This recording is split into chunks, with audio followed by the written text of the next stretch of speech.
E aí galera, tudo bem? Bom dia para todos e todas. O papo hoje ainda é globalização, mas numa outra perspectiva. Olha só, a globalização é um processo econômico, político, cultural que envolve a aproximação de fronteiras, que envolve a, uma interdependência entre os países, então o intercâmbio de mercadorias, a participação de um capital que circula no mundo todo. A gente definiu sobre vários panoramas, né, sobre várias vertentes o que é a globalização. Agora, dentro da vertente econômica, dentro da característica econômica da globalização, nós temos uma característica que ressalta esse contexto que vem à tona no final do século XX, na transição do século XX para o século XXI, que é a organização dos chamados blocos econômicos. O contexto da economia globalizada, da economia chamada aldeia global ou do processo de globalização, ele tem como característica central o funcionamento de blocos econômicos, que são organizações que envolvem grupos de países que objetivam a cooperação econômica. Então, objetivam a maior circulação de mercadorias, a implantação de um livre mercado.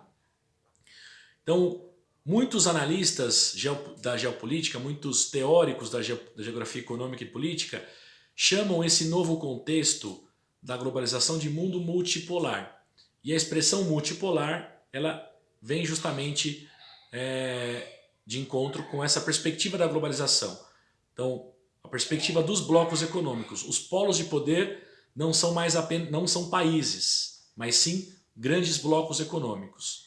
Nós temos alguns exemplos hoje, que a gente vai aprofundar um pouco mais ao longo das aulas, mas essa discussão é fundamental. A organização de blocos econômicos, ela representa uma das faces da globalização. Uma das principais iniciativas desse novo cenário, desse novo contexto que se apresenta, que se configura com o final da Guerra Fria, com a transição do século XX para o século XXI.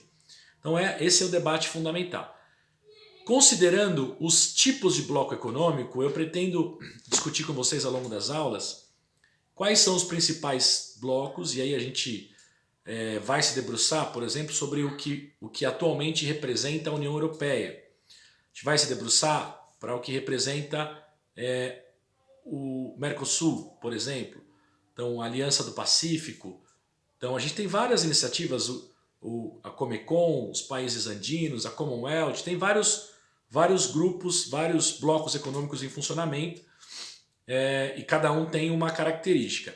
Mas antes da gente falar detalhadamente cada bloco, a gente precisa trazer um diagnóstico sobre uma certa tipologia que vai de um menor nível de integração para um maior nível de integração.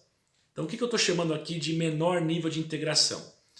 Então, grupos de países que formam um bloco econômico e estabelecem um conjunto de critérios para esse bloco funcionar, que prevê, por exemplo, a extinção de barreiras alfandegárias ou a redução de tarifas alfandegárias. Um exemplo desse tipo de bloco são as chamadas zonas de livre comércio. Então, a perspectiva de uma zona de livre comércio é tão somente fazer com que determinadas mercadorias circulem entre os membros do bloco sem tarifas alfandegárias ou com tarifas reduzidas, desde que pactuadas entre os membros. Então, por exemplo, nós não temos na zona de livre comércio abertura de fronteira, nós não temos a livre circulação de pessoas, a livre circulação de capitais, nós temos a livre circulação de determinados produtos. Existe uma pauta de produtos e os países acabam adotando ou tarifas reduzidas para esses produtos ou para alguns produtos a extinção de tarifas. Então, um exemplo desse tipo de bloco é o Acordo Norte-Americano de Livre Comércio, que é um bloco econômico criado nos anos 90, no comecinho dos anos 90, que envolve Estados Unidos, Canadá e México. Tudo bem? Então, esse é um tipo de bloco chamado Acordo Norte-Americano de Livre Comércio. Então, a sigla NAFTA representa os termos em inglês, North American Free Trade Agreement, que esse é o NAFTA, que é uma zona de livre comércio. Nós sabemos, em várias discussões anteriores nós também já abordamos esse assunto, o México ele tem uma relação com os Estados Unidos, que é uma relação de dependência. Então, essa relação histórica de dependência, e essa relação de dependência, ela não coloca os dois em pé de igualdade. Então, a gente está observando a situação econômica dos Estados Unidos e do México, nós estamos identificando os patamares muito diferentes. Nível de desenvolvimento, tamanho do PIB, desenvolvimento econômico e social. Então são patamares muito distintos. E um bloco com tamanha desigualdade, ele não necessariamente traz vantagens para os dois lados. Essa é uma discussão que eu acho fundamental a gente pensar. Por enquanto eu quero ficar na tipologia, depois eu vou entrar detalhadamente analisando cada bloco.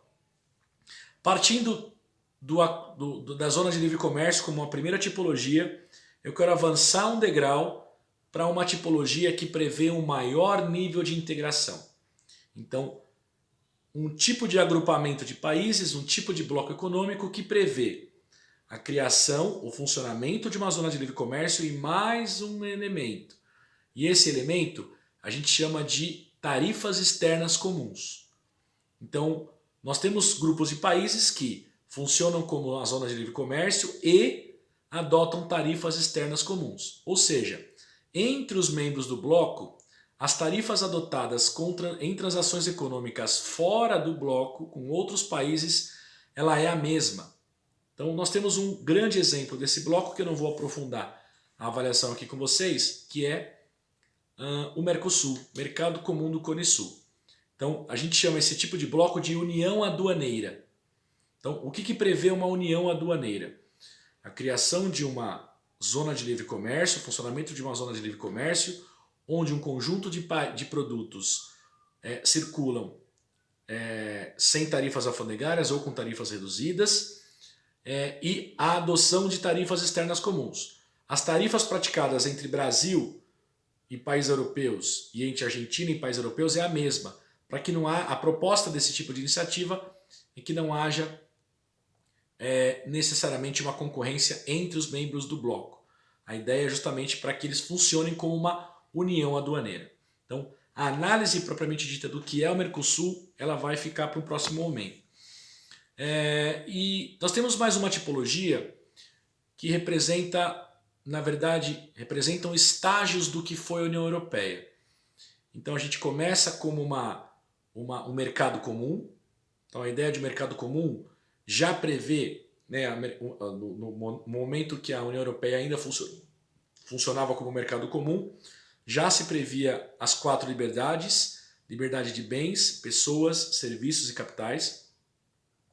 De um mercado comum, a União Europeia migrou para uma união econômica e monetária. Então, o que é o mercado comum? É uma zona de livre comércio, adota a tarifa externa comum e permite a livre circulação de bens, pessoas, serviços e capitais, que é um nível de integração maior. A União Europeia ela vai passar por um estágio ainda mais elevado, ou seja, segundo o nosso raciocínio, num nível de integração ainda maior, quando além das 4 liberdades, ela prevê também a adoção de uma moeda comum, de uma política econômica comum e da existência de um Banco Central Europeu. Então nós temos uma moeda comum, um parlamento comum. Então o funcionamento ele vai para um nível de integração ainda mais amplo. Então a ideia é de uma união econômica e monetária. Então é um grupo de países que adota a mesma moeda e adota basicamente, com ressalvas, a mesma política econômica e acaba agindo no cenário externo da mesma forma. Tudo bem? Então, conceitualmente, essa é a tipologia. Nas próximas aulas, nós faremos uma discussão sobre cada tipo de bloco, características, evolução, fatores positivos, negativos. Acho que essa é a discussão necessária sobre o tema blocos econômicos, dentro do contexto, naturalmente, da globalização. Tudo bem? Legal? Por enquanto é isso. Obrigado, um bom dia, um bom trabalho para vocês, uma boa aula. Tchau, tchau.